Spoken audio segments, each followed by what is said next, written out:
What is up, guys? Pie Muffin here, and we are back with another Tales of Arise video. So, we knew this was coming. They were going to do three little, prelude stories. I mean, you can see it right in front of you, and because of the title of the video, Beyond the Dawn Prelude, where they check in with what these characters have kind of been doing since they saved the world a year ago. I'm not sure when this actually... Okay, so it starts right here, about a year had passed. So this is going to be right before we meet back up with them in the DLC.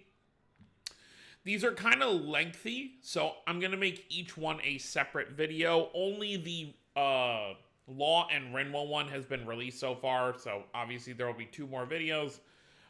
This one actually released yesterday. I just didn't have the free time to make a video on it yesterday, so that's why I'm doing it now.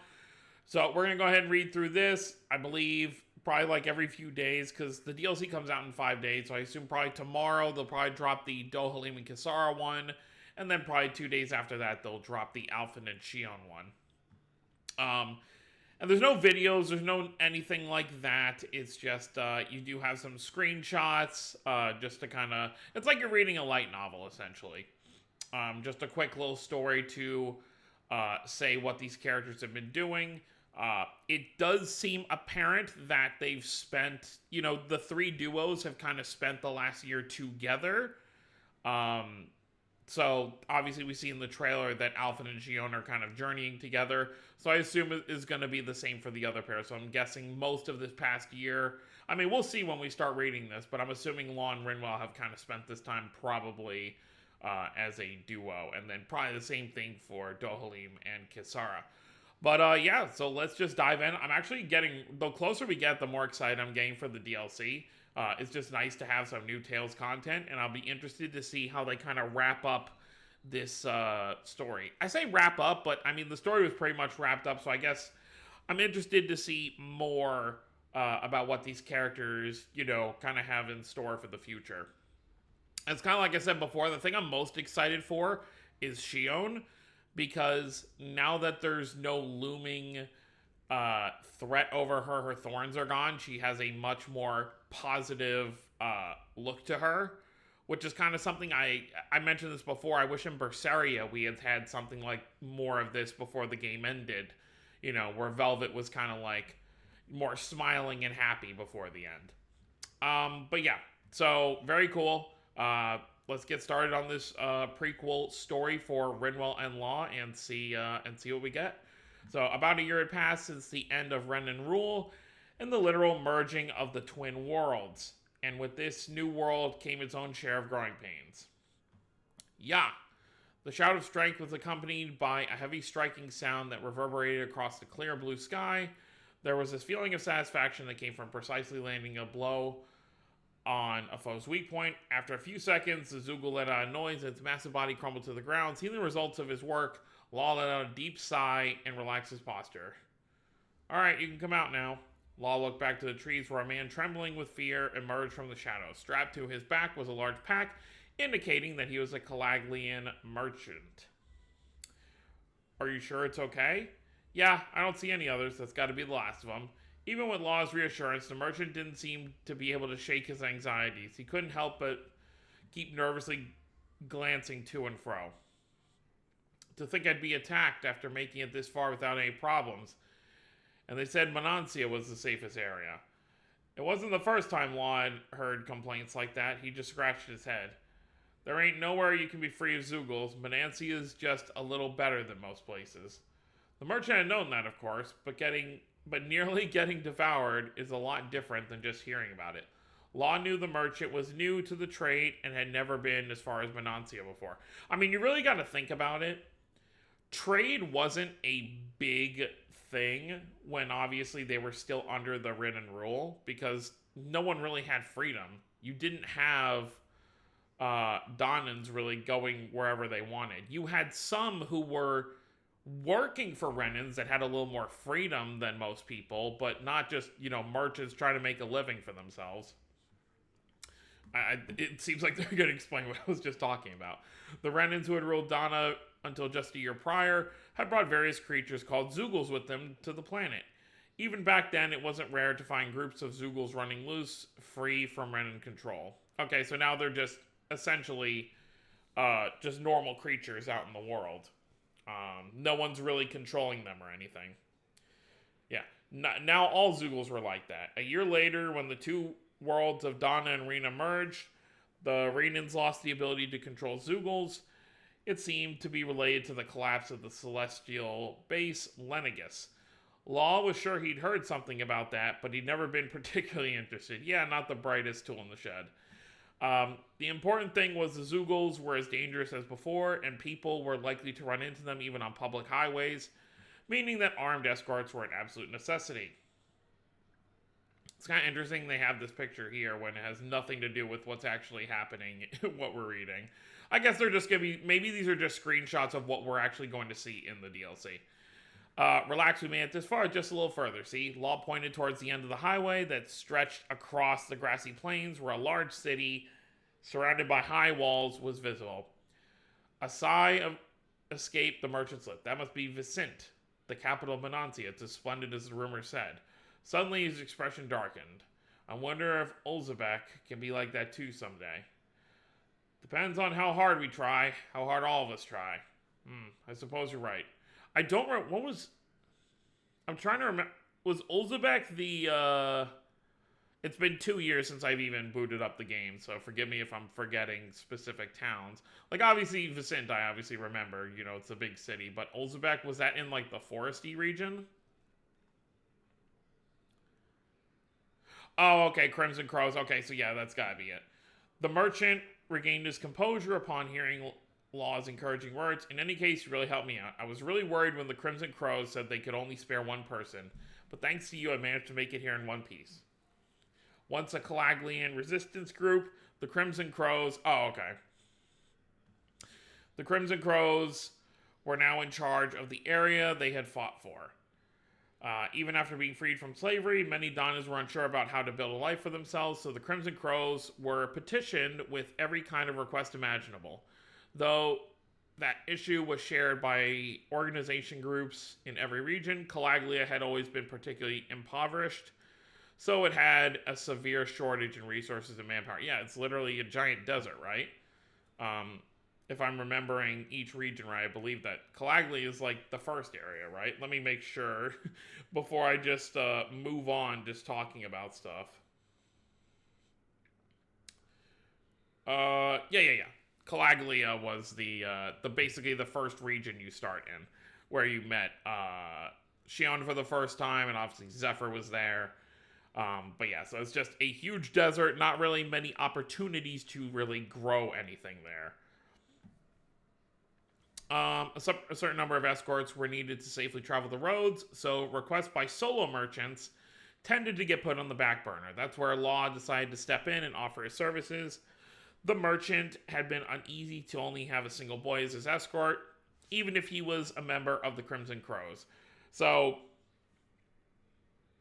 that already tells us, you know, they're not directly outlining it, but they're basically telling us Law essentially joined the group that, you know, Zephyr was part of. But he had quite the business opportunity on his hands, and the boy did come with a glowing recommendation.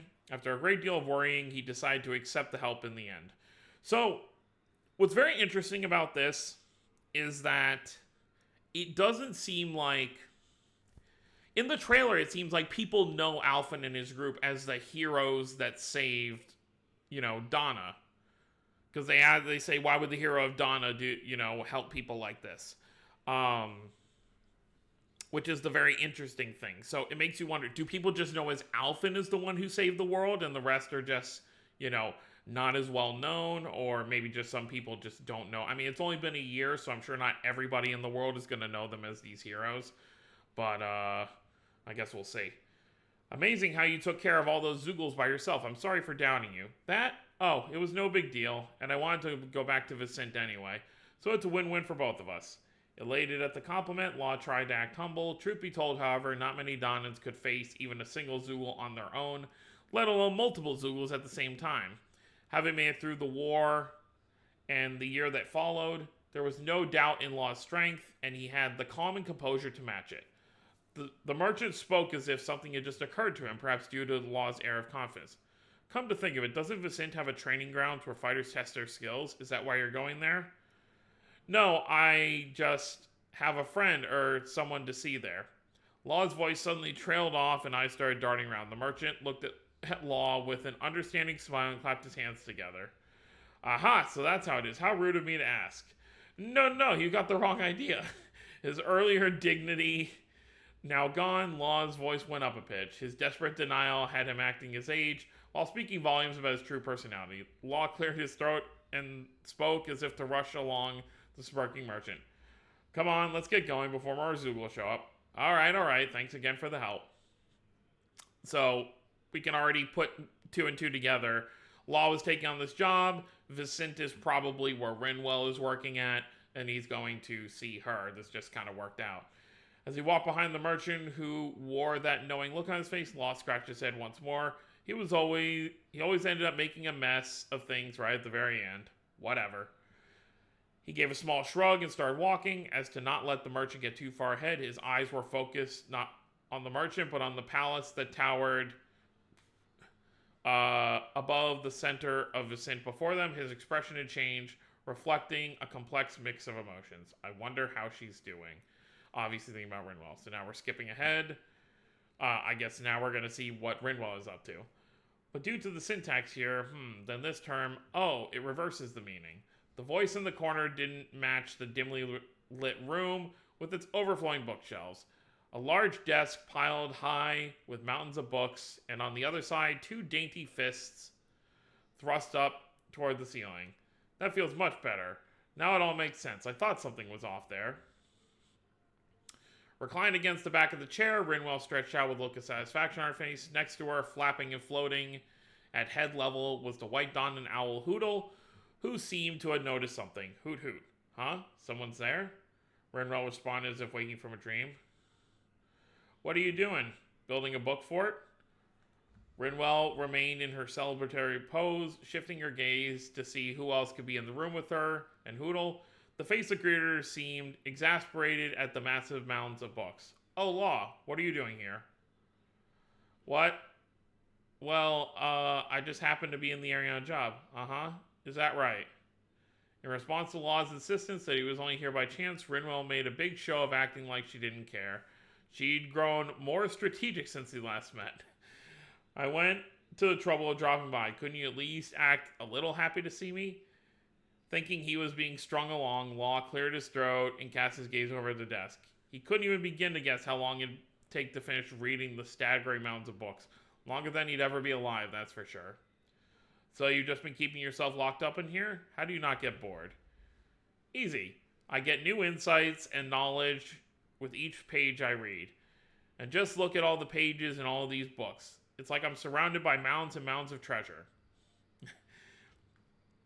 Rinwell raised both arms and gestured around the room.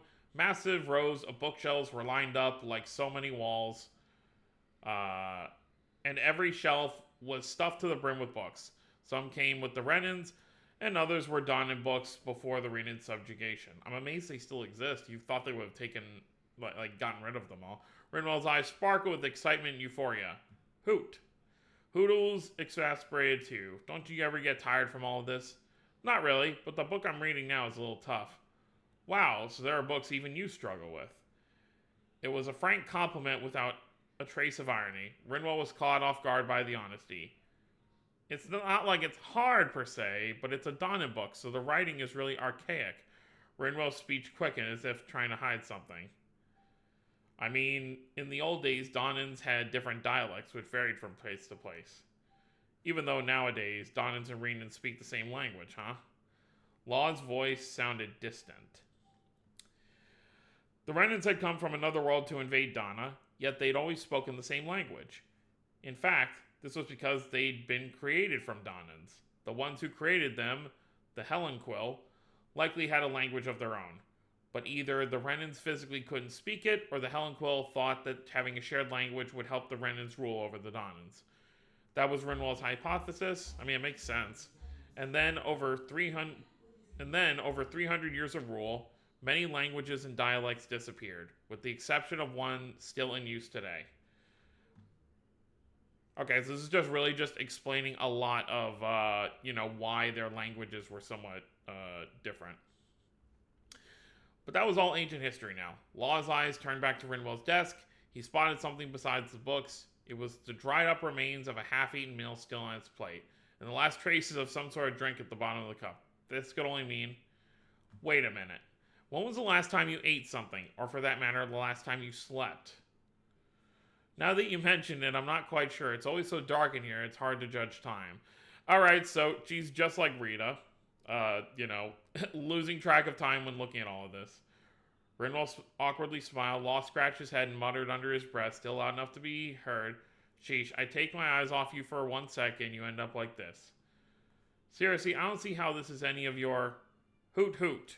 Hootle interrupted with a rare hoot of protest. He glared at Rinwell, wings flapping intensely. See, even Hootle's worried about you. Just get something in your stomach and go to sleep already.